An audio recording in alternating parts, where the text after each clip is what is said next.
Assalamu alaikum chers internautes de IGFM et d'ailleurs et bienvenue dans ce bulletin d'information. Au sommaire, des tractations sont entamées pour introduire une loi d'amnistie en faveur de Karim Wade. Selon le député Cheikh Abdou Mbacké Bara Dolly, l'Alliance des forces de progrès AFP en sigle promet d'avoir un candidat à la présidentielle de 2024.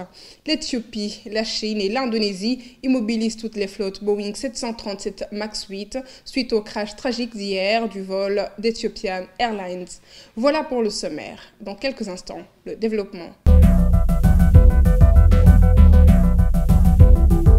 À l'Assemblée nationale, des tractations sont entamées pour introduire une loi d'amnistie en faveur de Karim Wade, annonce Libération, une information confirmée par le député membre du PDS, Cheikh Abdou Mbacké Bara Dolly. Pour rappel, le président Macky Sall soutenait dans une interview sur France 24 qu'il était dans les dispositions d'amnistier Karim Wade et Khalifa Sall s'il est réélu à la présidentielle de 2019. Chose faite.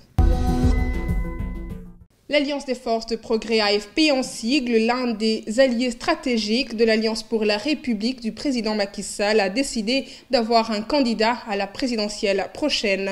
Information donnée par Bouna Mohamed Seck, responsable de l'AFP, lors de l'émission Objection de la radio Sud FM. La formation politique de Moustapha Niasse promet donc de présenter un candidat en 2024.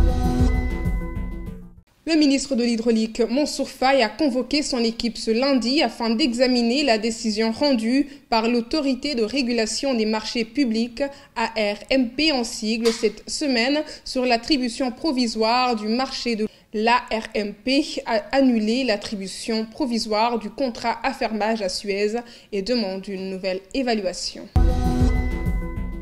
Un mois après le drame du double meurtre suite aux incidents de Tambacounda entre militants de Benno Bokk Yakaar et ceux du PUR durant la campagne présidentielle, les 14 suspects seront auditionnés pour la première fois le 13 mars prochain sur le fond du dossier. Selon Walf Quotidien, le film qui a permis d'identifier formellement le présumé tueur n'a pas été versé au dossier, un élément qui remet en question toute l'enquête menée jusque-là.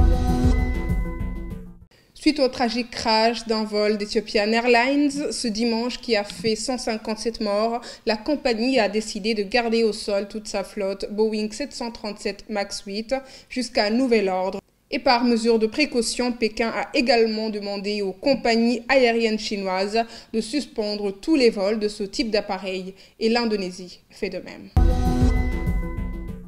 Et pour clore en sport, à une semaine du début de leur rassemblement à Saly pour la dernière journée des éliminatoires de la Coupe d'Afrique des Nations 2019, les Lions ont livré un week-end prolifique dans leurs clubs respectifs.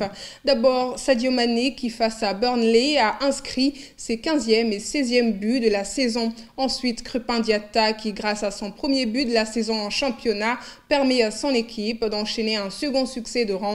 Il y a eu également Ismaïla Sarr et Mbaye Niang qui ont donné une belle victoire aux Bretons en marquant 2 buts lors de la réception de Caen.